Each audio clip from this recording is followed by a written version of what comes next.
Bonjour, chers participants de l'UDA, je suis ravie de vous accueillir pour partager un beau sujet d'histoire de la gastronomie, d'histoire de l'alimentation en Europe occidentale.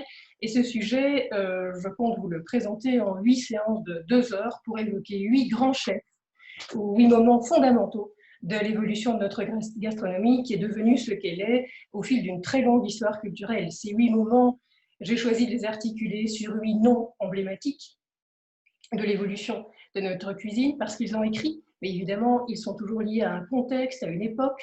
Et donc, j'ai choisi, je vous en cite deux, trois là maintenant, mais Apicius pour parler de l'Empire romain et de tous ses délices. On ne mangeait pas que des langues de pan dans l'Empire romain, mais là, il y a de très belles recettes à développer. Je remettrai ça dans son contexte, bien sûr.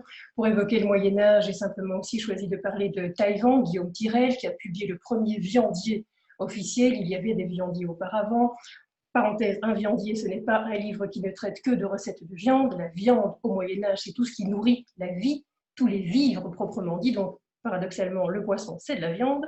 Et donc, il n'y a qu'un tiers, je crois, de recettes de viande chair animale, au sens où nous l'entendons dans ce viandier. Voilà, Guillaume Tirel, pour parler de son époque aussi, qui est, par exemple, Lancelot de Casteau, qui a publié son ouverture de cuisine. Il était au service des princes-évêques de Liège. Il a fait énormément de très belles choses, qui était Barthélemy Moscati, par exemple, lui aussi au service de papes, de plusieurs papes à Rome. C'est lui qui a réintroduit toute une série de recettes de l'Antiquité dans cette belle cuisine de la Renaissance. François Vatel, les fastes de Vaux-le-Vicomte, Versailles, Condé, un monde intéressant, vraiment. Clairement, alors Auguste Escoffier, bien sûr, c'est lui qui a fondé quelque part l'organisation des cuisines contemporaines avec le chef, la brigade. Il a fait un petit passé dans l'histoire des cuisines militaires, ça se retrouve un peu dans son œuvre, mais il a vraiment fondé la gastronomie, l'histoire du restaurant moderne. Voilà.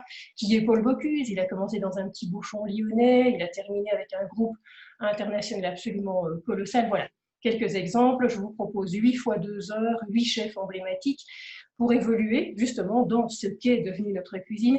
Ils reconnaissent tous qu'ils ne se sont pas faits tout seuls, qu'ils ont peut-être des déterminants à leur époque, mais entre nous, la notion de nouvelle cuisine, elle est vieille comme le monde. Même Apicius avait l'impression de faire de la nouvelle cuisine pour l'époque. Donc voilà, on est toujours nouveau par rapport aux prédécesseurs et on a toujours, si ceux-là sont devenus si emblématiques, c'est peut-être parce qu'ils ont tellement bien résumé et fait avancer leur époque.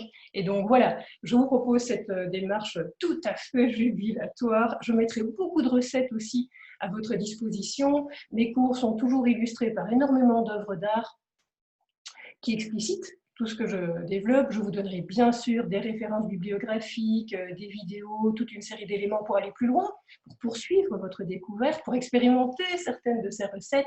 Et ça, c'est un des charmes de l'UDA. Après les 8 fois 2 heures de ce séminaire, nous aurons une séance ou deux, selon le nombre de vos questions, d'échange, de questions-réponses, pour justement tout ce qui aurait surgi dans votre questionnement, dans l'évolution de votre compréhension, de votre appréhension de tous ces grands chefs et de tous ces beaux moments culinaires. Alors voilà, chers participants de l'UDA, merci d'avoir déjà regardé toute cette présentation. J'espère qu'elle vous a donné envie, mis l'eau à la bouche et que nous nous retrouverons pour partager ces beaux sujets d'histoire de la gastronomie avec ces 8 chefs emblématiques de la constitution de notre gastronomie en Europe occidentale. Alors je vous dis à bientôt.